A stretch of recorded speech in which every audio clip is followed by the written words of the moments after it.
bienvenue dans l'épisode 7 de l'Instant Truc, le réveil de l'Instant Truc. Dans cet épisode, on va parler de Star Trek, la série, les films, et plus généralement, on va parler de l'humanité dans l'espace. Comment sera le monde si nous colonisons l'univers ? Ensuite, on discutera de la grève des scénaristes qui a eu lieu tout récemment à Hollywood, ainsi que celle des acteurs qui n'est pas encore terminée au moment où nous enregistrons cet épisode. Comment sommes-nous arrivés là, quelles sont les causes et les conséquences sur le monde du divertissement et de la pop culture. Enfin, une fois encore, on terminera par une petite conversation culturelle. Allez, voici l'Instant Truc, épisode 7. It is pointless to resist, my son. Aziz, lumière!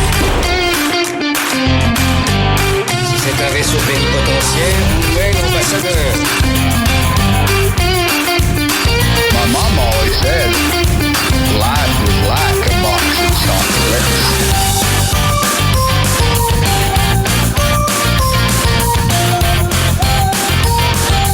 We are the knights who say... Tell me something, my friend. You ever dance with the devil in bed in moonlight? Bon, dans 10 minutes, je nous considère comme définitivement perdus. La route, là où l'on va, on n'a pas besoin de route. Bienvenue à toutes et à tous dans ce 7ème épisode de l'Instant Truc, le seul podcast qui se téléporte plus vite qu'un vulcain. Je suis Pascal, et aujourd'hui je suis accompagné de Monsieur Pierre. Bonjour tout le monde. De Jérôme. Bonjour les gens. De Nico. Salut tout le monde. Et de Mike. Bonjour. On va commencer notre épisode aujourd'hui par parler de l'humanité dans l'espace. Et en premier lieu, on va aborder ce sujet par le biais de la franchise Star Trek. En avant-propos, pour les plus jeunes qui nous écouteraient, il faut bien se rappeler que Star Trek a été créé plus de 10 ans avant Star Wars. Ainsi, créé en 1966 par Gene Roddenberry, Star Trek fut tout d'abord une série télévisée qui dura 3 saisons et comporta en tout 79 épisodes diffusés entre septembre 1966 et juin 1969. La série compte les voyages de l'équipage de l'USS Enterprise, NCC 1701, un vaisseau spatial appartenant à l'organisation Starfleet et dont la mission, d'une durée de 5 ans, est d'explorer des mondes nouveaux et de se rendre là où aucun homme n'a jamais posé le pied. On y suit donc les exploits et les aventures de son capitaine, James Tiberius Kirk, ainsi que de son second, le lieutenant Spock, un extraterrestre de la race des Vulcains, ainsi que de leur équipage, composé entre autres du docteur Leonard McCoy, de l'ingénieur en chef Montgomery Scott, alias Scotty, de la lieutenante et spécialiste des communications Nyota Upende Uhura, du pilote Hikaru Sulu, de l'ancienne en charge de la navigation Pavel Andreevich Tchekhov, et de l'infirmière Christine Chappell, et de la Yeoman Janice Rand. Yeoman étant un grade qui pourrait se traduire par assistant ou secrétaire du capitaine. La série originale sera suivie par 12 spin-offs. Star Trek la série animée, 2 saisons de 73 à 74. Star Trek Next Generation, 7 saisons de 87 à 94. Star Trek Deep Space Nine, 7 saisons de 93 à 99. Star Trek Voyager, 7 saisons de 95 à 2001. Star Trek Enterprise, 4 saisons de 2001 à aujourd'hui. Star Trek Discovery, 4 saisons de 2017 à aujourd'hui. Star Trek Short Treks, 2 saisons de 2018 à 2020. Star Trek Picard, 3 saisons de 2020 à 2023. Star Trek Lower Decks, une série animée de 4 saisons de 2020 à aujourd'hui. Star Trek Prodigy, une série animée aussi de 1 saison de 2021 à aujourd'hui. Star Trek Strange New Worlds, 2 saisons de 2022 à aujourd'hui. Et enfin Star Trek Very Short Treks, 1 saison en 2023. Dans quasiment toutes ces séries, l'idée est la même. C'est l'idée de départ de Gene Roddenberry. Chaque épisode doit agir sur 2 niveaux différents. Il doit être à la fois une aventure pleine de suspense et une leçon de morale. Et puisque notre sujet n'est pas vraiment Star Trek en soi, mais plutôt l'humanité dans l'espace, il est bon de préciser que dans l'univers de Star Trek, l'humanité, ainsi que d'autres races et espèces, est représentée par une organisation dénommée Starfleet. Donc, Starfleet est une organisation dépendante de la Fédération des Planètes Unies, The United Federation of Planets. Voilà ce que nous dit la page Wikipédia de Starfleet. La mission première de Starfleet est de récolter autant d'informations que possible concernant l'univers, comme l'illustre parfaitement sa devise Ex Astris Scientia, des étoiles, la science. Les équipages des vaisseaux de Starfleet sont ainsi chargés d'explorer des mondes nouveaux et étranges, de découvrir de nouvelles formes de vie et de nouvelles civilisations, et d'avancer vers l'inconnu. Leurs missions sont toutefois régies par un certain nombre de directives, dont la directive première. Starfleet assure par ailleurs un rôle défensif, ce qui explique que ces navires soient armés, voire offensifs lorsque les circonstances l'exigent et lorsque la voie diplomatique a échoué. Quant à la Fédération des Planètes Unies, Wikipédia nous dit ceci. C'est une république fédérale interplanétaire qui, à la fin du XXIe siècle, compte plus de 150 planètes membres, entités politiques, et plusieurs milliers de colonies réparties dans un rayon de 8000 années-lumière, s'étalant sur les quadrants alpha et bêta de la Voie lactée, reposant sur l'alliance de différentes espèces, partageant des valeurs et des principes moraux communs de justice, de liberté, d'égalité et de coopération. Les planètes membres partagent leurs ressources et leurs connaissances dans un but commun de paix et d'exploration spatiale. La Fédération peut être définie comme une société socialiste utopique. Les missions diplomatiques d'exploration, de recherche scientifique et de défense sont menées donc par Starfleet, le bras armé de la Fédération. En effet, celle-ci doit souvent faire face aux avancées belliqueuses de ses principaux ennemis, parmi lesquels l'Empire Klingon, l'Empire stellaire romulien, l'Union cardassienne, le Dominion ou encore le collectif Borg. Si on parle d'humanité dans l'espace au sein de la pop culture, il y a évidemment d'autres exemples que Star Trek. Il y a bien entendu Star Wars. Non. Même si techniquement il ne s'agit pas de l'humanité que nous connaissons, mais d'une autre humanité ayant vécu il y a bien longtemps. C'était il y a bien longtemps et il n'y a pas d'humain. Et il n'y a pas d'humain, c'est vrai. Donc c'est pas le sujet. C'est vrai.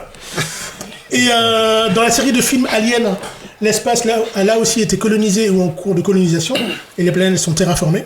Pas de traces de fédération ou d'union, mais plutôt l'omniprésence de méga-corporations capitalistes et corrompues, prêtes à tout pour l'argent, y compris à laisser mourir des ouvriers ou des colons humains, juste dans l'espoir de pouvoir récupérer et analyser cette nouvelle espèce belliqueuse qu'est le xénomorphe, et éventuellement pouvoir en faire une arme de guerre prête à être vendue au plus offrant. Ah, voilà. Dans Dune, l'univers est géré par l'Imperium et par la guilde spatiale, et le pouvoir, très féodal, se partage entre diverses maisons auxquelles l'empereur assigne des missions ou des territoires. C'est ainsi que la maison Atréide héritera de la planète Arrakis, aussi appelée Dune, où l'on cultive l'épice. Il y a encore beaucoup d'exemples d'un univers géré par une seule et surpuissante famille, par exemple les Abraxas dans le film Jupiter Ascending, ou les Space Cowboys de la série Serenity, suivi du film Firefly, où les humains ont fui une terre devenue inhabitable à bord de vaisseaux dits générationnels, afin de coloniser un autre système qui finira par être géré comme le furent les États-Unis au temps de la conquête de l'Ouest. Bon alors, on en pense quoi de Star Trek, pardon. Voilà, c'est mort. Voilà, c'est mort. Voilà, rien à voir. Mais vraiment rien à voir. Rien à voir. Donc Star Trek, et non pas Star Wars, et l'humanité dans l'espace. Mais, alors, je reviens un peu sur ce que tu disais, Star Trek, en fait, parce que, voilà, il y a quand même 3 grosses périodes de Star Trek. Il y a la première série, qui n'a pas du tout marché à l'époque, en fait. Il y a eu 3 saisons, mais ça n'a pas du tout marché. Et en fait, ça a eu du succès dans les années 70, ce qu'aux États-Unis on appelle la syndication. En fait, ils ont vendu les épisodes sur les plus petites chaînes locales américaines. Et là, ça a cartonné. C'est pour ça qu'on arrive après en 89, beaucoup plus tard, du coup, presque 20 ans après, à faire la nouvelle série Next Generation, qui démarre une nouvelle époque. Donc Next Generation, Deep Space Nine, Voyager et Enterprise, c'est un peu la fin de cette époque.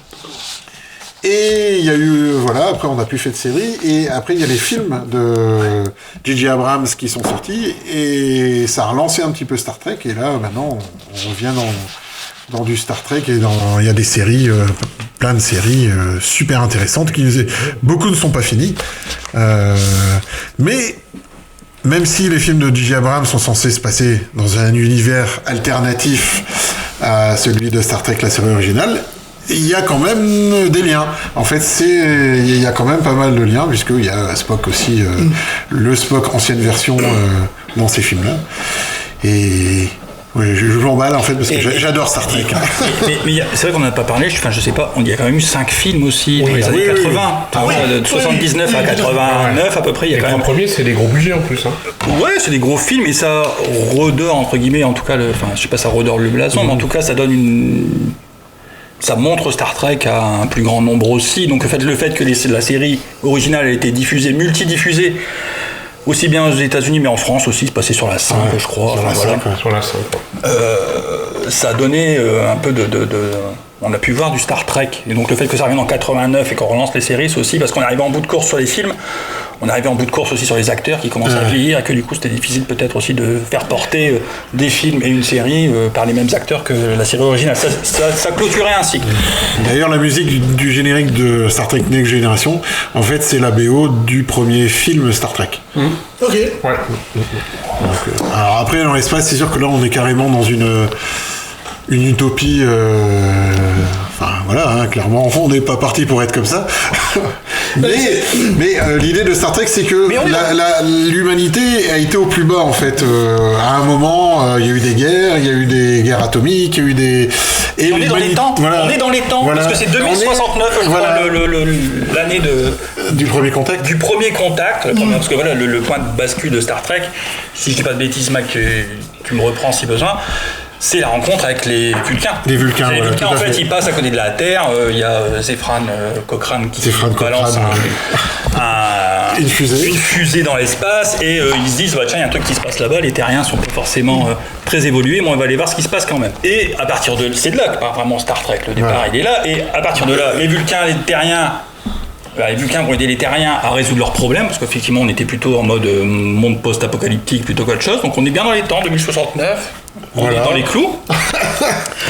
On est dans les clous et à partir de là, effectivement, arrive cette société où on règle les problèmes, il n'y a plus de besoin d'envie, on vit dans une espèce d'opulence avec tous les problèmes, parce que les Vulcains ont aussi la technologie pour, et tout avance de là. Plus besoin d'argent, plus besoin... de besoin matériel, etc. Besoin de matériel, voilà. Et Star Trek, si je dis pas de bêtises, c'est à peu près en 23e siècle, donc on décale à peu près de 200 ans, donc après ça, il y a les avancées par rapport notamment au voyage dans l'espace, et il y a une vitesse qui va au-dessus de la vitesse de la lumière, c'est ça qui fait qu'on peut aller se promener, se balader dans l'univers. On est sur la bonne voie. Pour le plus bas. Non, je sais pas si on est sur la bonne voie, mais c'est une utopie qui est créée en 65, qui se base sur le fait que dans un siècle, on aura atteint le plus bas et on rebondira de là. Parce que la temporalité n'est pas... Si on compare, je parlais d'Alien tout à l'heure, si on compare à Alien ou même Blade Runner, parce qu'en fait Alien et Blade Runner, si je ne me trompe pas, ils sont dans le même univers. Il y a les mêmes corporations. Et la Weyland, elle existe aussi dans Blade Runner, il me semble. Est-ce qu'on n'a pas plus de chance, enfin en tout cas, si on regarde le monde tel qu'il est aujourd'hui, est-ce qu'on se dit pas, on va plutôt vers un monde de méga corporations, c'est-à-dire qu'en fait les riches vont coloniser l'espace parce qu'ils ont la thune et du coup vont le maîtriser, plutôt que d'une société apaisée, socialiste, unitaire. Il y a les deux pans, il faut le voir des deux côtés. Il y a le côté en Star Trek... effectivement, essayer d'apaiser. Étrangement, l'humain se retrouve dans le beau rôle de porter la bonne parole. Après, tu peux rapprocher ça aussi de Total Recall, par exemple. Voilà, on va sur Mars, et voilà. On va sur Mars, pourquoi ? Pour aller piller la planète, et on est dans les temps aussi. Parce que on dit société socialiste utopique, Star Trek. Est-ce que ça ne serait pas aussi beaucoup juste les Américains, quoi ? Tu vois, c'est-à-dire que le comportement des Américains, le côté on amène la bonne parole aux peuplades un peu pas aussi démocratiques que nous. Enfin, en 65 aux États-Unis, hein. En tout cas, quand c'est créé, c'est ça. Mais après, on part quand même sur d'autres choses. C'est sûr que la première série, c'est beaucoup ça. Il y a beaucoup de choses un peu limite, Kirk qui aime bien les fruits un peu mûrs quand il se fait draguer par une gamine, voilà. Et c'était une autre époque, voilà. C'est ça. Mais après, ça change un peu dans les saisons et dans les séries autres, parce que on aide les peuples qui n'ont pas par exemple le voyage spatial, mais on se montre pas. Il y a la fameuse directive première où si le peuple n'a pas de voyage spatial, c'est interdit d'aller leur donner la technologie, leur donner aussi facilement, parce que la planète doit se développer à sa vitesse, à son propre rythme. Et le non-interventionnisme, tu dis là, en fait, c'est pas du tout américain, ça. Ouais. Pour le coup, voilà. Après, c'est une différence qui se fait avec les séries plus récentes et la série des des années 60. Parce que la série des années 60, c'est une majorité de ça, de peuple... Non, mais il y a un bon fond, on va dire que Roddenberry, il a quand même un bon fond de base. Il est plutôt sur une science-fiction optimiste qui rebondit sur un plus bas. On peut l'avoir aussi du côté plutôt pessimiste dans Alien. Tu veux dire que Roddenberry, c'est pas Elron Hubbard? Je sais pas s'ils se sont côtoyés.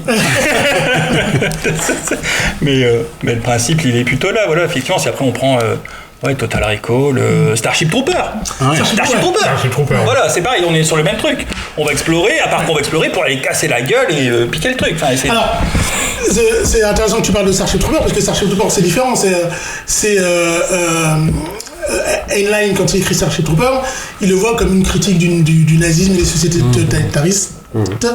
Ce qui a d'ailleurs souvent pas été compris par les gens qui ont vu ou lu Starship Trooper, qui ont cru que c'était une apologie du nazisme, alors qu'en fait c'est l'inverse. Mais dans Starship Trooper, même s'ils sont tous hyper...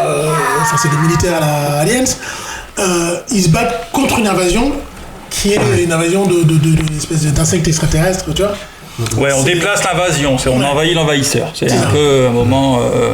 on renvoie le truc, mais Avatar, c'est un peu ça aussi. Oui. Ouais.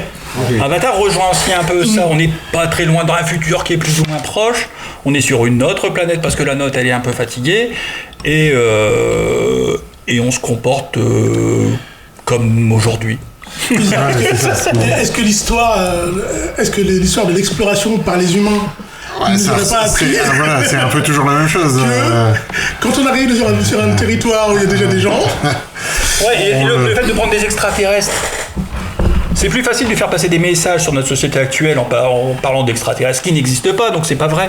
C'est pas la réalité. C'est pas une situation comme si on la connaissait et qu'on la voit tous les jours. Ça n'a rien à voir. C'est facile, entre guillemets, de se cacher par ce prisme-là de la conquête de l'espace et le prisme extraterrestre. Monsieur Pierre ? Non. Pas seulement parce que moi et Star Trek ça fait deux. Mais non. Je voulais rebondir sur une chose. La série donc créée en 69, c'est quand même vachement pacifiste, humaniste, parce que comme tu l'as rappelé tout à l'heure dans ton introduction, Pascal, dans l'équipage il y a quand même deux personnages d'origine russe et des noms soviétiques, un peu comme ça. Donc en 66, 69, voilà. Un japonais, un russe et une noire. Voilà. Qui est le premier baiser interracial à la télévision. Américaine. Donc c'était, déjà ça, c'était pas mal, c'est osé. Oui, c'était avant-gardiste déjà. Voilà. D'ailleurs, avant la série, il y a eu un pilote où le numéro 1, en fait, c'était une femme, c'était la femme de Jane Roddenberry, Majel Barrett, mais c'est pas passé. Du coup, ils l'ont... C'est l'épisode où c'était Pike Où c'était... en fait, la série Strange World, c'est le même équipage que le pilote, en fait, le pilote de la série, qui n'est jamais passé à la télé. Qui a été repris dans un double épisode. Ils ont repris du pilote dans un double épisode. Mais ça, en fait, ça passait par une femme qui était le second du capitaine. À l'époque, c'était pas crédible. Voilà. Et c'était Pike. Ouais, c'est ça, le commandeur Pike. Mais non. Vas-y. Non, mais j'ai perdu. Okay. Jérôme, l'espace. Ouais, moi je voulais juste faire remarquer un truc étrange. C'est qu'en fait, dans Star Trek, pas que dans Star Trek, mais dès qu'on voyage dans l'espace, on tombe forcément sur des populations sous-développées. Et bizarrement, jamais sur des mecs plus forts. J'ai jamais vu Star Trek, donc je peux pas. J'ai jamais regardé, mais. En fait, c'est même beaucoup plus souvent des êtres, du coup, souvent. Qui n'ont pas forme humaine ou qui ont un autre niveau d'évolution, on va dire, ou après c'est des civilisations éteintes qui ont eu une technologie et quelque chose les a tués. Ça revient souvent. Ils ont souvent un avantage soit physique, soit des pouvoirs mentaux. Ça revient régulièrement. L'histoire des pouvoirs mentaux. Après les pouvoirs mentaux, ça coûtait moins cher aussi. Ouais, ça coûtait moins cher. Mais ça, il y avait toujours un avantage par rapport à ça. Effectivement. Par contre, ou alors c'est des ennemis. Ouais. Ou c'est des ennemis. Mais par contre, il y a un truc quand même. Et ça, c'est assez récurrent, mais dans le cinéma, dans les séries, dans les comics, l'humain a le beau rôle. l'humain a le beau rôle, parce que voilà, dans Star Trek, grosso modo, il vient en tant que pour apaiser la situation. Tu prends des comics, tu prends dans les comics la Chris Cruelware dans les Avengers, les humains ils arrivent, ils sont là pour régler la situation. Hein. Mais ça, c'est assez classique. C'est le côté représentatif. On a besoin de voir des personnages humains. Oui, parce que quand tu vas dans les comics, quand il y a des extraterrestres qui viennent régler les choses, c'est les Célestes et ils viennent juste pour... Du coup, ça marche pas, on détruit tout. Donc, Oui, voilà, mais voilà, il y a toujours ce truc... On arrive, alors on est américain, on est terrien d'ailleurs, c'est souvent, il y a aussi un truc, c'est qu'on est terrien. Ça veut dire qu'on est passé d'un principe de pays, on est passé un moment à une direction mondiale et planétaire. Et ça, il y a cette étape-là qui revient souvent, mais qui revient dans Star Trek, qui se retrouve dans... ce qui pourrait être un spin-off de Star Trek ou pas loin, c'est Babylon 5 qui est exactement sur ce principe-là aussi de la station dans l'espace diplomatique avec toutes les planètes et les confédérations, etc. Donc, c'est ce qu'on retrouve au début de ce magnifique film qui est Valérian et la Cité des Mille Planètes, qui démarre par une espèce de station spatiale qui est le rendez-vous de toutes les espèces extraterrestres. C'est certainement le meilleur moment du film. Pourquoi tu as commencé tout doucement comme si tu avais honte de parler de Valérian?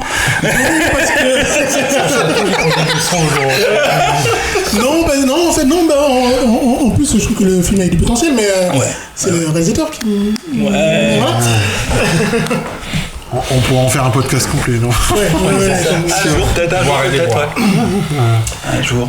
Après, quand même, Star Trek, c'est quand même un univers qui est un peu à part, parce qu'il y a quand même pas beaucoup d'univers dans ce sens-là où le futur est positif.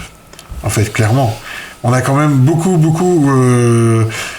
soit c'est la grande, c'est la guerre entre tout le monde. Voilà, on a beaucoup d'univers comme ça. Ou en gros, comme dans The Expanse, où l'univers il est pareil que maintenant, mais un peu pire. Enfin, voilà, il y a quand même pas mal de choses SF, mais c'est vrai que qui vont sur le fait, ça sera peut-être mieux plus tard. Il n'y en a pas des masses. Non, c'est vrai, c'est ça pour le coup. Parce que si on colonise l'espace, eu égard à la capacité technologique qu'il va nous falloir pour y arriver, c'est vrai que on aimerait se dire ce niveau de technologie fait qu'on est arrivé à un niveau d'apaisement, on n'a plus besoin de faire des guerres, parce que on va en parler juste après, mais l'intelligence artificielle qui remplace déjà une partie des boulots sur Terre fait qu'en fait l'humanité à un moment donné va devoir se poser la question de c'est quoi le travail, est-ce qu'on a vraiment besoin de continuer à travailler, etc. Faut-il produire? Voilà, faut-il produire. Et donc si on continue à faire des évolutions technologiques comme ça et que on finit pas complètement cramé par le soleil, il y a peut-être un moment où on se dira même les guerres ça sert plus à rien, même le capitalisme ça sert plus à rien. Et là on sera comme dans de toute façon la guerre ça sert à rien, la guerre. Donc, déjà on est d'accord, mais bon.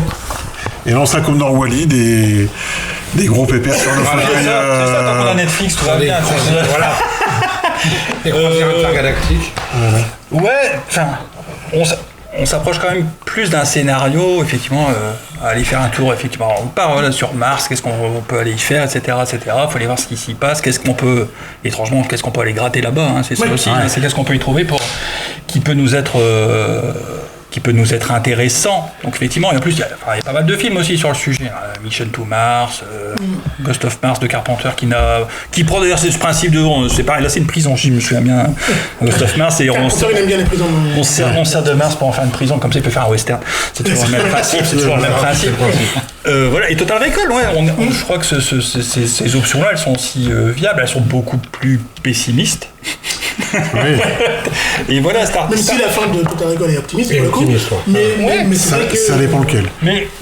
Mais Star Trek est optimiste. Non, il y en a qu'un. Il y en a eu deux. Non, mais il y en a qu'un en fait. Le récent, il y a un récent Total Recall. Non, mais pardon. C'est un remake. Je parlais du Total Recall. Non, bien sûr. On est d'accord. C'est comme si tu me parlais du nouveau Robocop, quoi. Ah non, c'est passé de Robocop. Verhoeven, toujours Verhoeven. Voilà, c'est ça. Non, les versions des années 2000 n'existent pas. Ça fait un peu jouco quand même, hein.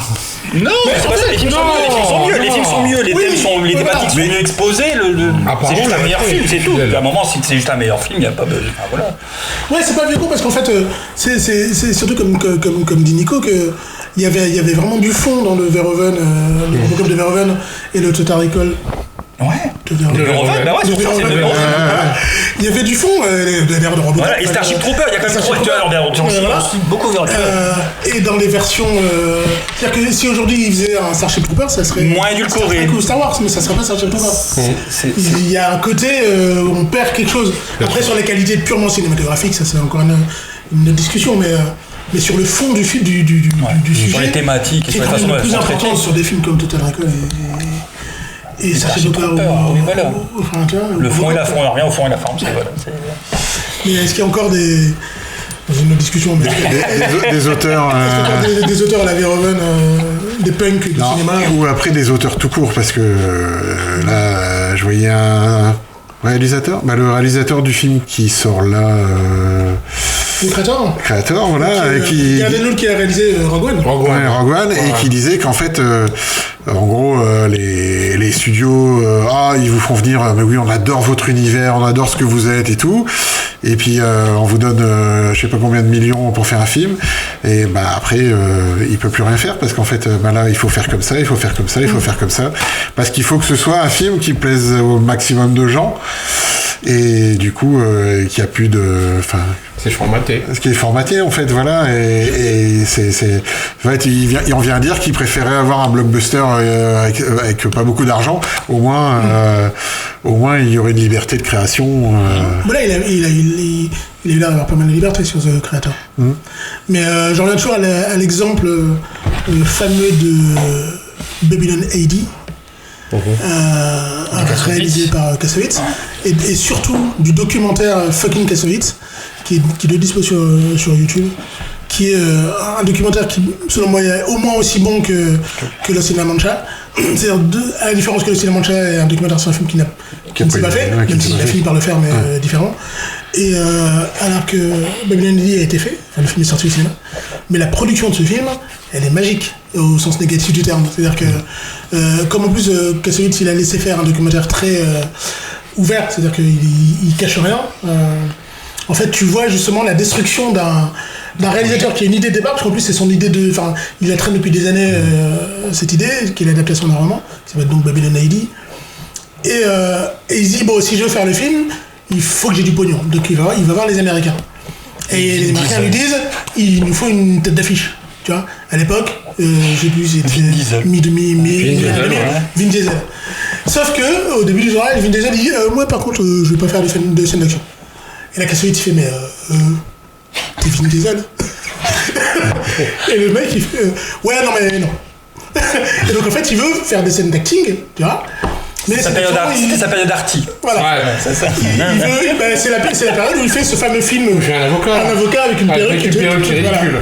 Voilà. Et c'est d'ailleurs sa seule tentative de film un peu arty. Soldat mais Soldat il meurt au bout d'une il a 5 minutes dedans. Le film ne tient pas sur lui.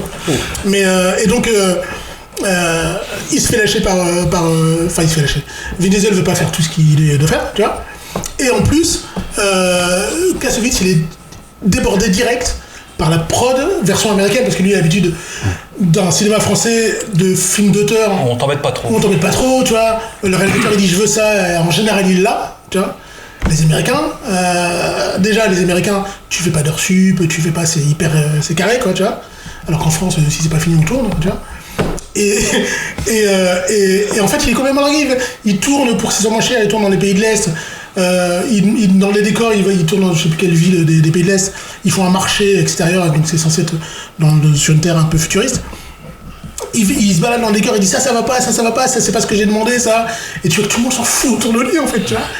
Et ça va tellement mal qu'en fait, il finit par être remplacé.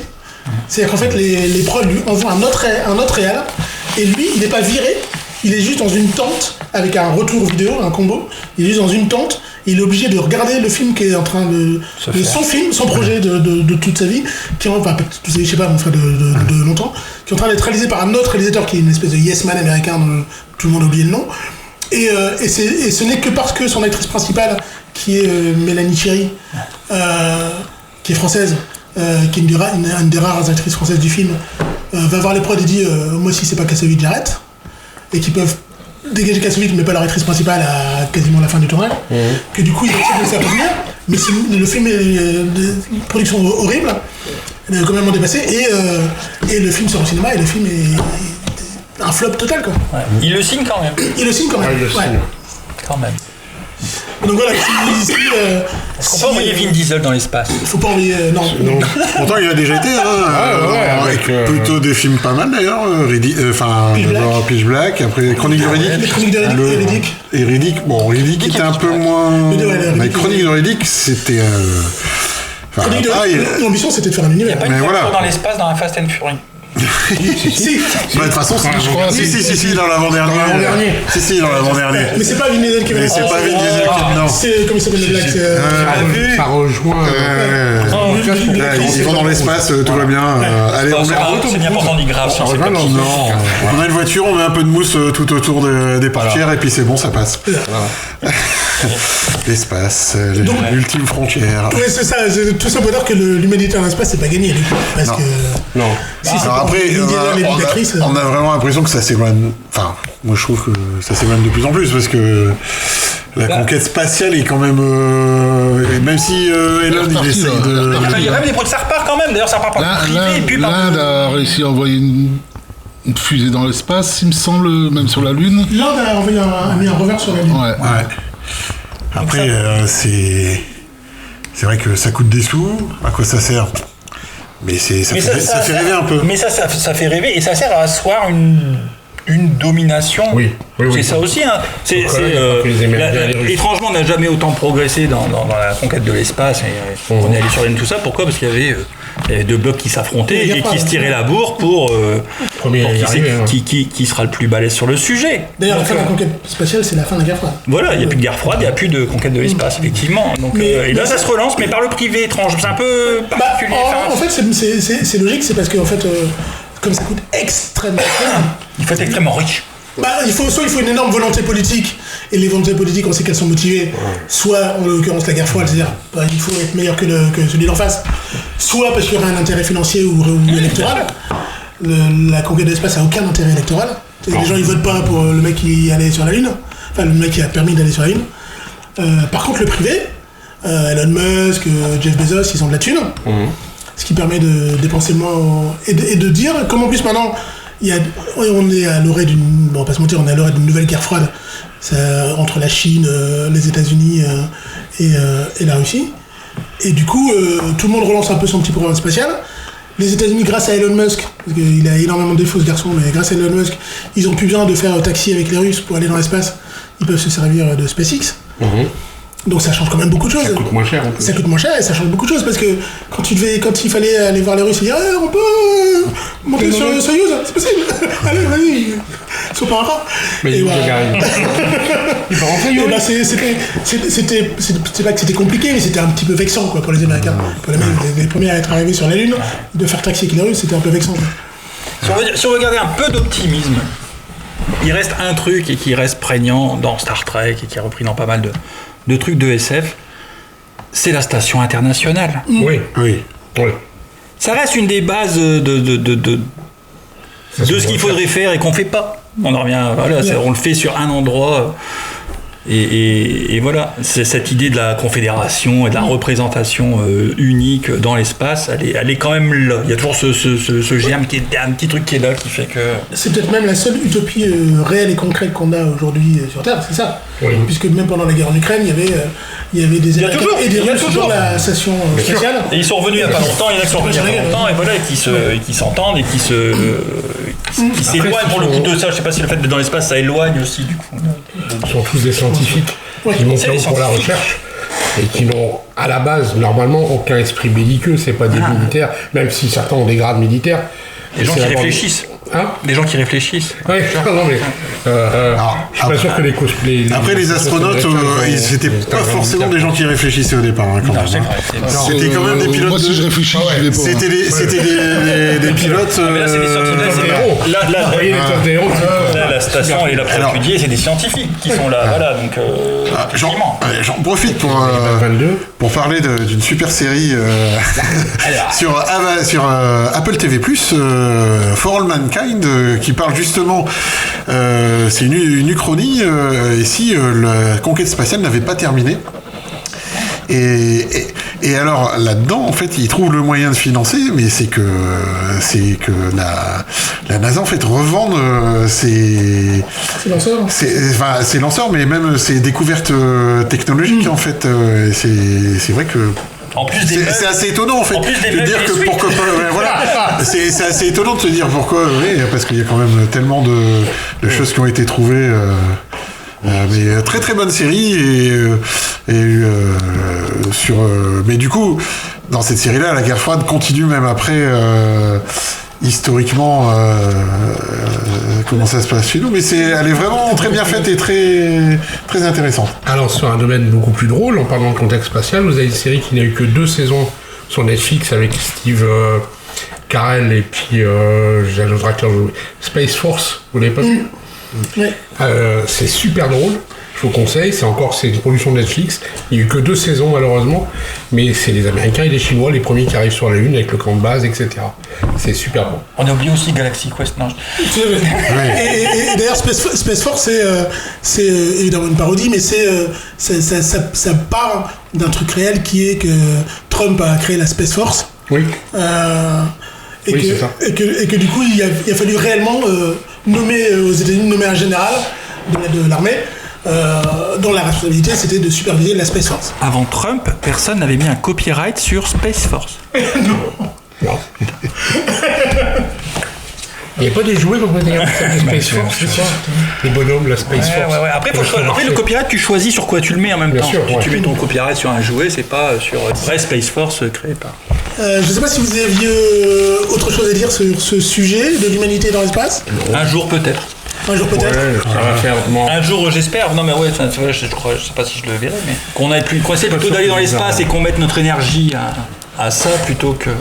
Oui, parce autant que la guerre froide ça se passe sur la conquête de l'espace plutôt que à se taper dessus. C'est ma foi une bonne idée. Eh bien, merci. Si vous nous écoutez et que vous avez envie de commenter les sujets dont on parle, vous pouvez évidemment le faire dans les commentaires YouTube qui sont le paradis sur Terre.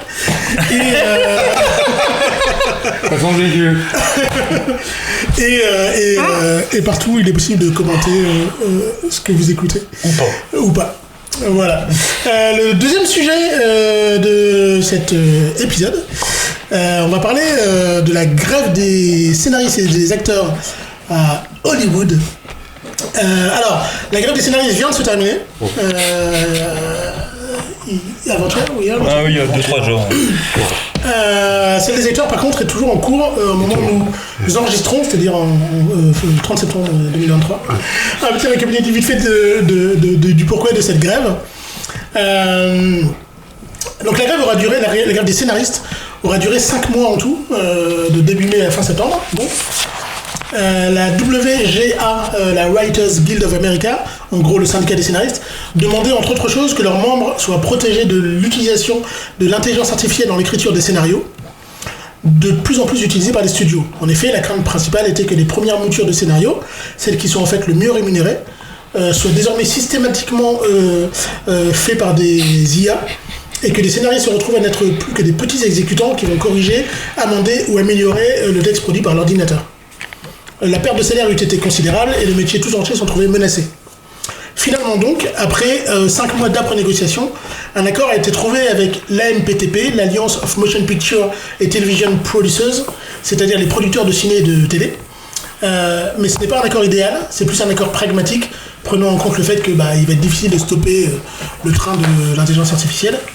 Ainsi, les producteurs pourront quand même continuer à utiliser l'IA pour écrire des premières versions de scénarios, mais les scénaristes seront mieux rémunérés sur le travail qu'ils font ensuite, et ils seraient également rémunérés s'ils parviennent à démontrer que l'IA s'est inspirée de leur style scénaristique. De leur côté, les acteurs, via leur syndicat, la SAG-AFTRA, Screen Actors Guild American Federation of Television and Radio Artists, sont toujours en grève. Leurs revendications ne sont pas très éloignées de celles des scénaristes, qui concernent aussi leur rémunération et leur droit à l'image par rapport aux nouvelles technologies. En effet, au temps de la télévision, avant les plateformes de streaming, rappelez-vous, c'était il n'y a pas si longtemps, les jeunes, les acteurs touchaient un salaire quand ils tournaient dans un film ou une série, puis ils touchaient des droits d'auteur sur l'utilisation de leur image à chaque rediffusion de ce film ou cette série. Avec Netflix, Disney et autres Paramount+, c'est terminé. Maintenant, ils touchent un salaire uniquement lors du tournage, puisque le principe de rediffusion n'est pas vérifiable sur les plateformes, qui ne communiquent jamais leurs chiffres d'audimat pour des raisons, disent-elles, de concurrence industrielle. Et d'ailleurs, comme elles ne communiquent pas leurs chiffres, les acteurs ne touchent plus non plus de bonus si la série cartonne, ce qui pouvait être le cas parfois auparavant. Enfin, la deuxième revendication des acteurs est liée à l'intelligence artificielle, encore elle. En effet, il est devenu monnaie courante à Hollywood de scanner les acteurs de la tête aux pieds pour les numériser et ainsi pouvoir utiliser leur image, leur corps, leurs mouvements, leurs expressions dans une infinité de projets sans avoir à les repayer une fois le salaire du scan initial réalisé. Sauf que ça s'est fait beaucoup sans le consentement des acteurs. C'est-à-dire que les gens venaient, ils étaient scannés pour un film précis, mais on avait omis de mettre dans le contrat que ce scan pourrait ensuite être utilisé. Donc tu viens pour être figurant sur un Star Wars quelconque, on te scanne, en disant non mais il faut qu'on te scanne parce que tu comprends, pour les effets spéciaux c'est plus pratique, etc. De toute façon t'as un casque. Et à la fin, tu te vois en arrière-plan de plein d'autres films, sans avoir à toucher un centime. Voilà. Et donc forcément, c'est là aussi toute une branche professionnelle qui s'inquiète de sa propre survie, principalement les acteurs de second plan et les acteurs de figuration. Et je terminerai en disant qu'il faut casser le mythe, parce que c'est quelque chose qu'on a beaucoup entendu ces derniers temps. Il faut casser le mythe de qu'est-ce qui nous font chier ces millionnaires d'Hollywood à venir pleurer parce qu'ils vont gagner un peu moins d'argent.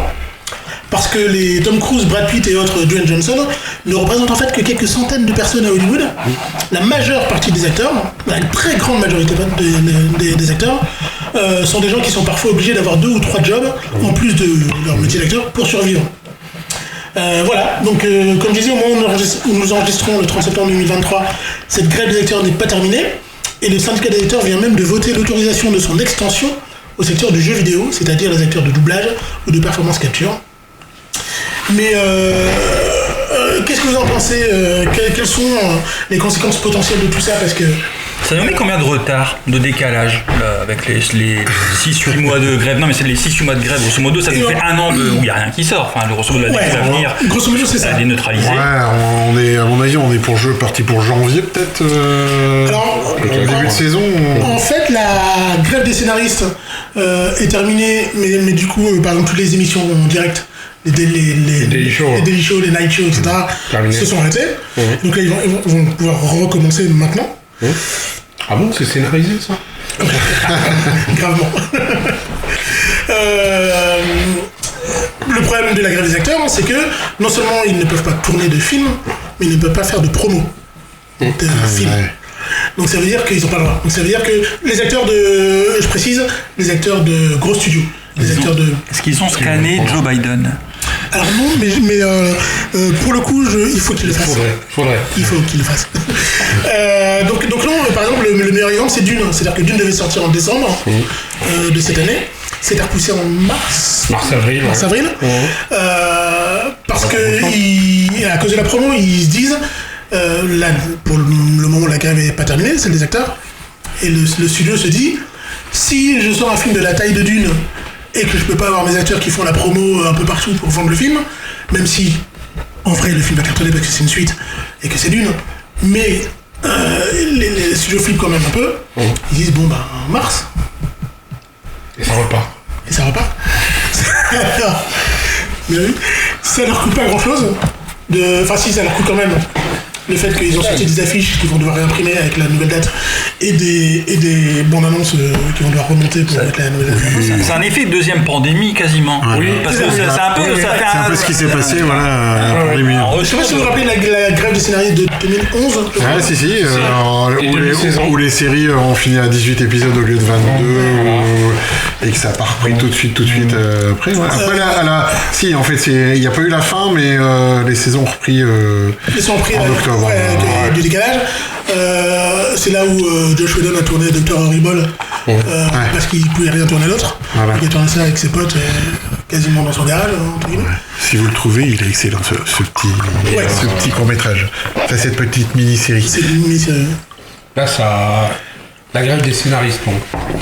Quand c'était la grève des scénaristes maintenant qui a repris, maintenant la grève des acteurs qui n'est pas terminée, ça emmerde qui? Bon, les chaînes de télévision, on sait que les séries maintenant, c'est les plateformes de diffusion. Non. Alors, non. En fait, non, mais... Non, vas-y, mais... Qu'est-ce qui a emmerdé? Bah, les chaînes de télé. Les chaînes de télé. Apple TV n'est pas emmerdé parce qu'Apple, à part diffuser des trucs, ils te vendent des PC et des téléphones. Amazon, à part diffuser, ils te livrent à domicile. C'est Netflix qui est emmerdé. Netflix qui sont emmerdés. Disney+, et toutes les chaînes de télé. Non, ils ont les parts Disney. Ouais, puis ils ont au cinéma. Il n'y a que Netflix qui est emmerdé. Et tu peux remarquer que les séries espagnoles et des pays de l'Est, là, elles abondent sur Netflix. Hein. Mais ça, c'est pas récent. Mais ils vont chercher beaucoup plus. Mais après, en fait, les plus emmerdés, ça va pas... En fait, le streaming, là, va pas forcément être emmerdé plus que ça, je pense pas. Parce que même Netflix, il va juste décaler des dates de sortie. Non, mais là, c'est les chaînes de télé. Alors après, ce qu'il faut savoir... Et les longs métrages. Et les longs métrages. Alors, ce qu'il faut savoir, c'est que la majorité des studios reviennent en arrière sur leur plan streaming et enlèvent toutes leurs billes des plateformes de streaming, vont revenir au système je fais une série, soit je la passe à la télé, soit je la passe pas à la télé, mais surtout je la revends. Et en fait, c'est pour ça qu'on a eu plein de séries qui ont disparu de Disney+, genre Willow. La série Willow est partie de Disney+, c'était une originale Disney+. Mais c'est pour... en fait, ils vont revenir au système de je vends mes séries, et on va retrouver les séries pour un temps comme sur Netflix en fait, pour un temps, 6 mois ou un an sur la plateforme, et après ça va aller sur notre plateforme. Et en fait, ils reviennent vraiment en arrière sur ça parce qu'ils se rendent compte que la plateforme c'était la fausse bonne idée, parce que à un moment on peut pas faire plus d'abonnés. Par contre, là aussi, toutes les plateformes vont bientôt passer au système moins cher avec des pubs, parce que là il y a Netflix, mais Disney Plus va aussi bientôt passer à ça, et je pense que les autres vont faire. Amazon aussi, Prime va aussi bientôt passer à ça, et parce qu'en fait ça rapporte de l'argent. La publicité rapporte de l'argent, vendre des séries ça rapporte de l'argent, avoir des nouveaux abonnés ça rapporte peu d'argent. Et diluer ça rapporte de l'argent aussi. On est déjà revenu en partie sur ça, sur le principe de l'épisode à la semaine. T'as une série qui a 7, 8, 12, 20 épisodes, tu tires ça sur autant de semaines, et ben même s'il y a une grève, s'il y a un pépin, tu tiens pendant un temps. Et si tu balances tout de suite, t'es foutu. Donc, je crois qu'on va revenir un peu sur ce principe-là. Après, il y a quand même un truc, moi j'avais vu que il y avait plein de films, notamment sur Netflix, du fond de catalogue, qui se retrouvent en haut des audiences parce que en fait les gens ils cherchent des trucs à regarder. Oui. Alors, et que en fait avoir du c'est eux qui les font. Non mais voilà, mais en tout cas ils remontent des programmes, et c'est assez marrant, c'est que il faut toujours du nouveau. À un moment c'est vrai qu'il y a pléthore maintenant, il n'y en a jamais autant, et il y en a tout le temps qui arrive mais en fait il y a un back catalogue qui est là, et s'il est jamais remis en avant, et là pour le coup la période elle a permis aux gens d'aller fouiller, en fait, d'aller chercher, de dire tiens il y a ça de dispo, il y a ça de dispo, il y a ça de dispo. Donc ça permet un peu de temporiser et de se dire à un moment, est-ce qu'il ne faut pas se poser la question de est-ce qu'il nous faut tout le temps du nouveau, ou est-ce que de temps en temps il ne faut pas remettre en avant des choses par période, parce que vu qu'on zappe très vite, je crois qu'il y a des personnes qui ont oublié qu'ils ont vu une série il y a 2 ans, tu leur remets aujourd'hui, je crois qu'ils vont croire que c'est un truc nouveau. C'est ça. T'as beaucoup ça pour les films notamment. T'as des plateformes qui diffusent, je pense à Prime davantage que Netflix, qui dès le départ mettaient en disposition des films anciens qui n'étaient plus diffusés par la télévision, qui maintenant proposent des abonnements Warner, etc., MGM, mais qui met régulièrement le dispo dans des anciens films qui ne passent plus sur les chaînes normales, mais sur les chaînes de cinéma. Donc ça, c'est intéressant. Ça, c'est en dehors des séries, mais quand on est cinéphile, c'est pas mal. Oui, ils reviennent, puis au final, le fait de puis avoir de nouveautés, c'est ça en fait, ça te permet de ressortir même des films français. Bah ouais, des films français, quoi. Le cinéma français existe. Bah, exactement, il est bien. Mais Après, ça va avoir un impact sur un autre truc. C'est les droits sur ce qui n'est pas scripté. Et donc on va en arriver aux droits sur le sport notamment, où une fois que tu as les droits sur le sport, sauf à dire qu'il y a une grève générale, tu as un lockout comme il y a déjà eu en NBA où il n'y a pas de saison pendant 6 mois, mais si tu n'en es pas là, ton programme il passe. Donc est-ce qu'ils vont pas, à un moment il va y avoir des changements entre guillemets, se dire est-ce qu'il ne faut pas rééquilibrer, se dire il nous faut une partie de scripté et de 9 scripté, il n'y a pas de problème avec des acteurs, etc. Aucun souci là-dessus, mais est-ce qu'il ne va pas falloir qu'on mette nos œufs ailleurs aussi un petit peu? Et donc dans le sport, oui, est-ce qu'il va y avoir des enchères qui vont... Ah bah ça commence déjà là. Voilà. On parlait un peu de sport, on va faire un aparté. Il y a les droits de la saison à partir de 2024 en Ligue 1 qui se négocient là prochainement, et Canal+ s'est retiré. Canal+, qui est diffuseur historique du football, s'est retiré. Apparemment, le président de Canal+ a envoyé un courrier salé au président de la Ligue de foot en disant que vous privilégiez Amazon. Parce qu'Amazon va aligner. Ouais, voilà, Amazon va aligner. Et il parle aussi, il faut que j'ai la pub d'une autre plateforme qui va diffuser de la Ligue 1. Donc, là, tu as la même division sur 2 plateformes différentes. 2 abonnements. Ouais, non.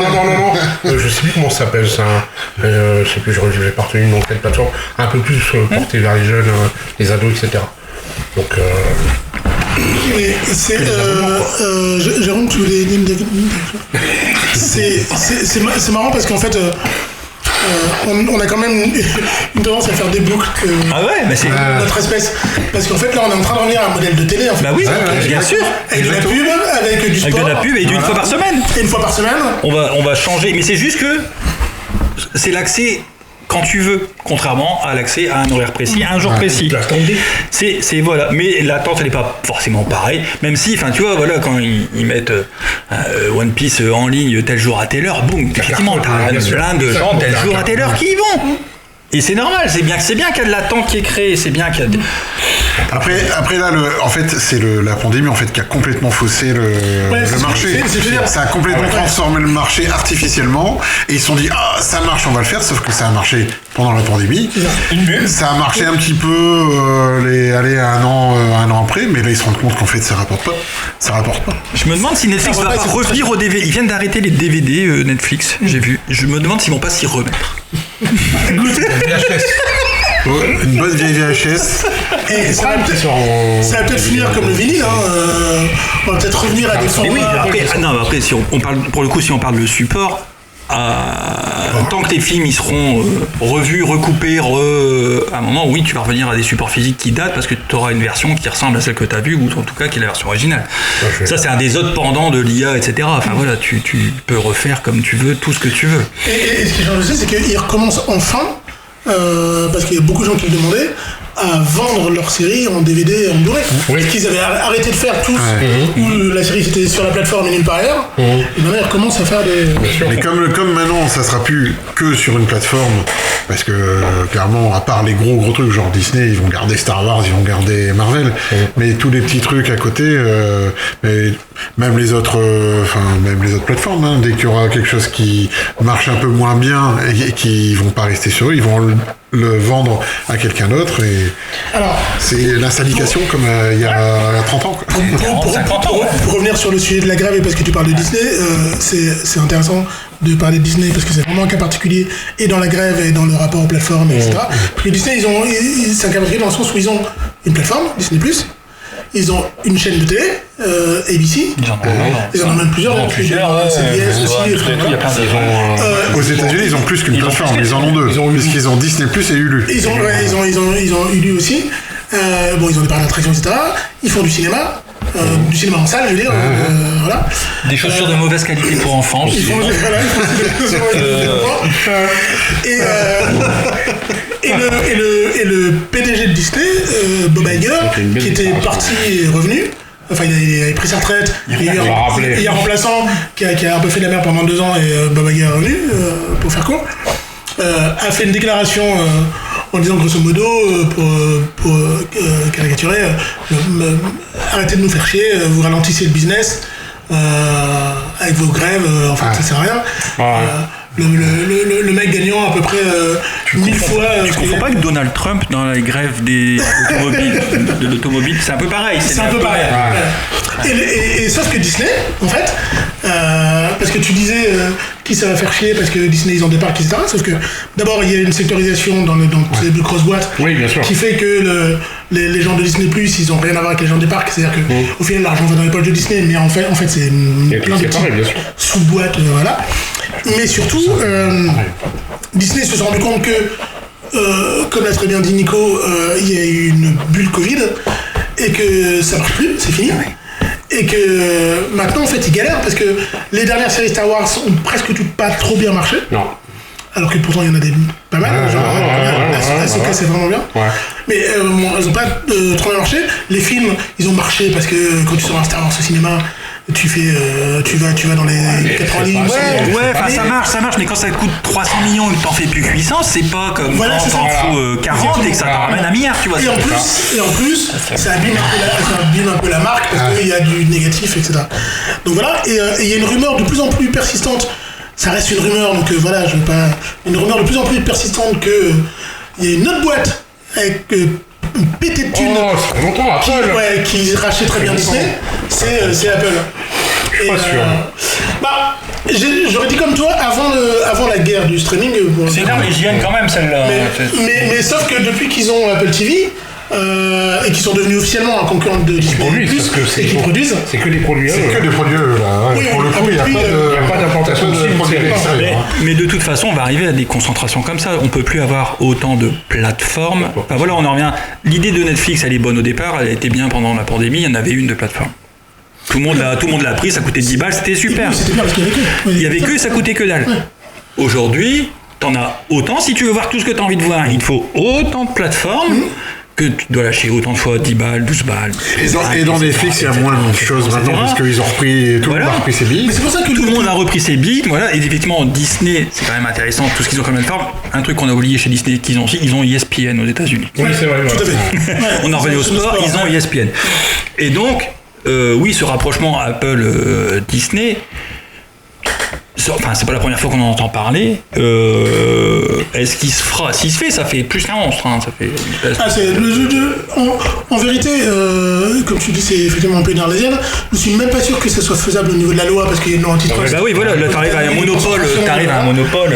Je suis pas sûr que même les ils ont quand même réussi à racheter la Fox alors que c'était. Ils avaient du mal. Et Marvel et Lucasfilm. Ah mais la Fox c'était. Oui, la Fox c'était compliqué. C'était compliqué. Ouais. Et ils ont quand même réussi au final. Donc, mais ils ont dû diviser. Ils ont pas pu racheter toute la Fox. Ils ont dû lâcher la partie news. Je suis pas sûr que c'est toi une mauvaise chose. La partie news, bon, c'est pas la meilleure part. C'est un peu le parent pauvre. Non, je suis pas sûr. En vrai, je suis sûr que Disney était bien content de pas racheter Fox News. Puis elles ont présenté par Mickey, non, ça je sais pas quand même. Mais voilà, à côté de ça, on a donc tous ces acteurs et tous ces scénaristes qui se disent ok, mais pour nous, de quoi demain sera fait? Parce que les plateformes, c'est l'ubérisation de métier d'acteur, c'est-à-dire que c'est de scénariste. C'est-à-dire que c'est de dire, vous êtes bien gentil, mais moi avant, je pouvais faire un film et puis me permettre de pas avoir du boulot tout de suite parce que c'est compliqué, parce que je touchais des droits d'auteur. Si maintenant je n'en touche plus et que les plateformes elles font des cartons mais qu'elles ne le disent à personne, ça, tu vois. Oui, c'est comme si t'étais sur Plus belle la vie ad vitam. Grosso modo, c'est un peu, voilà, t'écris tout le temps, et voilà. Pour les acteurs, par contre, le fait, si t'embauches, j'en sais rien, des acteurs étrangers, etc., tu peux bosser ou pas? Du coup, comment ça peut se... C'est la raison pour laquelle la deuxième saison de House of the Dragon, la spin-off de Game of Thrones, qui tournait en Angleterre, avec des acteurs anglais, peut se faire, a pu continuer à se tourner parce que, c'est des acteurs anglais donc ils ne font pas partie du syndicat des acteurs américains, et deux, il y a une loi dans le code pénal anglais qui interdit les grèves par solidarité. Comme quoi, il ne faut pas aller très loin pour trouver des systèmes incroyables quand même. C'est la manche. Je vais peut-être dire une connerie parce que j'ai pas la preuve, mais je ne serais pas étonné que c'est toi qui as Thatcher. Mais oui, voilà. D'accord. Et par contre, et les programmes non syndiqués du coup? En fait, ça c'est possible aussi. Parce que c'est pas Carpenter. J'ai vu que Carpenter intervenait sur une série d'horreur par exemple. Le syndicat des acteurs, la SAG-AFTRA, autorise à tourner tous les gens qui respectent leur demande en fait, grosso modo. C'est-à-dire que si demain Disney disait ok on dit oui à tout ce que vous voulez, mais que les autres gros studios disaient non, Disney pourrait tourner, mais pas les autres. Et en fait, ce qui fait que paradoxalement, c'est les studios les plus petits avec le moins de thunes qui donnent plus. Enfin, qui donne le mieux ce que demandent les syndicats. Qui traite mieux les acteurs. Voilà. Et donc, eux, ils tournent, en fait. Donc, Carpenter peut tourner parce qu'il est tout petit. Il fait son truc tout seul dans son coin, et voilà. Et quand on lui dit, faut que tu payes des acteurs autant, il fait, ouais, ok, je m'en fous. Puis en plus que Carpenter, je serais pas étonné que si tu lui disais, intelligence artificielle, il te fasse un gros doigt. Donc, voilà. Bien sûr. Mais voilà, c'est pour ça qu'il y a encore des trucs qui se tournent, mais des petits trucs. D'accord. Et eux, on doit faire la promo, etc. Voilà. Mais les gros. Par contre, pour les acteurs, c'est vrai que ça fait plus peur. Encore. Enfin voilà, non seulement cette histoire de greffe, mais cette histoire d'IA. Mais après, je veux dire, à partir du moment où t'as mis le doigt dedans, où t'as rajeuni des acteurs. Bah, c'est compliqué. Une fois que t'as commencé, tu dis ah bah ouais, c'était cool, j'ai pu avoir. C'est compliqué parce que j'ai pu avoir Samuel Jackson en Nick Fury dans les années 80, c'est super. J'ai vu une interview d'Harrison Ford qui parlait du dernier Indiana Jones et qui disait je sais pas comment ils ont fait pour me rajeunir. Non, pardon. Je sais pas comment ils ont fait pour me rajeunir. C'est ça. Avec sa voix de Jean-Pierre Neuf ou du Boulanger. Je sais pas ce qu'ils ont fait pour me rajeunir, mais c'est génial et en fait, moi ça me fait plaisir de me voir jeune. Ouais, mais il faudrait mettre un âge de départ. On peut te retoucher à partir de 70 ans. Ce que ça veut dire aussi, c'est que si ça lui plaît tant que ça, peut-être qu'il donnera son autorisation pour qu'on continue à le faire après sa mort en fait. Donc ça veut dire que demain, si tu veux rebooter Indiana Jones, tu vas pas embaucher Chris Pratt ou tu vas prendre le double numérique de Elvis pourrait refaire des films. Ouais. Après, ça a déjà été fait quand même. Hein. Ça a déjà été fait dans Star Wars quand même. Ça a été fait dans Star Wars, et dans d'autres films. Mais c'est fait dans Star Wars. Et dans The Crow, le premier film, c'est dans The Crow. On réunit The Crow avec Brandon Lee qui est mort, et un mec qui prend sa place, on met son image dessus, ça date de 94. Le premier, je pense que c'était son père d'ailleurs. Son père était juste mort, on avait mal maquillé un gars. Bruce Le. C'est ça. Les cousins très peu connus de Bruce Lee. Ah non, mais c'est un vrai. Il a vraiment existé, Bruce Lee. Ah oui, une fois que Bruce Lee était mort, il fallait un équivalent, il fallait quelqu'un pour faire des films de karaté. Il y a un gars qui s'est pointé, qui ressemblait un peu à Bruce Lee vite fait. Et ils se sont dit, on va t'appeler Bruce Le. Ah ouais. Non. Bien sûr que si. Mais si. Bah si. Et alors il y a Bruce Le, il y a Bruce Lee avec un I. Ouais. Enfin, il y en a plusieurs comme ça. Il y a les sosies on pourrait faire une émission sur un petit bout sur les comment dire, sur le cinéma d'arts martiaux et la suite de Bruce Lee. C'est fou. Je trouve ça Bruce Lee. Même si c'est certainement un patronyme qui existe en Chine, hein, mais où... Ah ouais. Mike est en train de mettre la photo de Bruce Lee. Ouais. Que tu l'enverras, mais je la mettrai dans les émissions. Que vous puissiez voir la photo de Bruce Lee. On ne pas confondre donc avec Bruce Lee. Ok, et voilà pour en tout cas ce sujet sur la grève des. On pourrait faire plus longtemps, je crois, sur le sujet, on pourrait tirer longtemps, hein, je crois. Après, si vous avez encore quelque chose à dire, allez-y. Hein. On regarde. Non, mais bon, ils ont raison de se protéger. Peut-être Jérôme. Fortement raison de se protéger. Non, Jérôme a tout dit. Voilà. Mais on va finir cet épisode comme à chaque fois avec une recommandation culture. Est-ce que vous en avez une déjà? Non. Jérôme? Non. J'ai pensé au truc, mais. Alors moi j'en ai une. Puisqu'on parlait de plateforme de streaming, c'est sur pas le dernier film de Besson, c'est non, vraiment pas. C'est encore un plagiat du Joker. Non, sérieusement, c'est sur Netflix. C'est un dessin animé qui s'appelle Nimona. Et c'est magique. En fait, c'est adapté d'une bande dessinée américaine, comics comme disent les jeunes. Et donc c'est vraiment bien parce qu'en fait c'est très décalé, c'est l'histoire d'une... Ça se passe dans un monde imaginaire où il y a des chevaliers et des princesses, et c'est l'histoire d'une nana qui peut changer de forme, qui est shapeshifter, qui peut changer de forme, et qui est un petit peu machiavélique. Mais qui est le personnage principal, là, c'est l'héroïne, et qui va aider un autre personnage, ouais, c'est ça, elle va aider un autre personnage Et c'est très bien réalisé, c'est très bien, les dessins sont magnifiques. Et l'histoire qui marche pour un public de tous âges, de 7 à 77 ans, comme on disait avant. Fonctionne vraiment, enfin je l'ai vu, j'ai adoré. Il y a des gamins dans ma famille qui l'ont vu, ils ont adoré, parce que c'est fun, ça se prend pas la tête, c'est très irrévérencieux parfois, elle est un peu chaotique good, un peu la Han Solo, tu vois, c'est-à-dire que elle aide le personnage principal, mais en même temps elle a toujours envie de tuer des gens, tu vois. Donc c'est vraiment bien, il n'y a pas une goutte de sang, c'est tout public, PG-13 comme on dit, mais voilà, ça s'appelle Nimona, c'est un comics à la base, et c'est génialissime, sur Netflix. Je vous le conseille à toutes et à tous, surtout si vous avez des enfants. Merci Pascal. Voilà. Merci de la recommandation.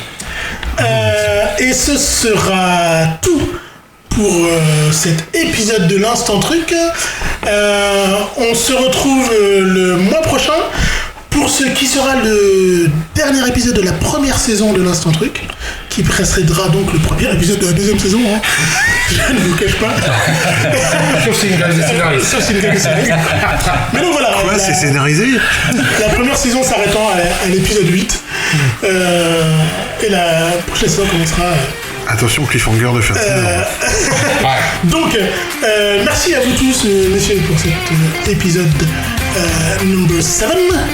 Et à la prochaine fois. Salut tout le monde. Salut. Salut.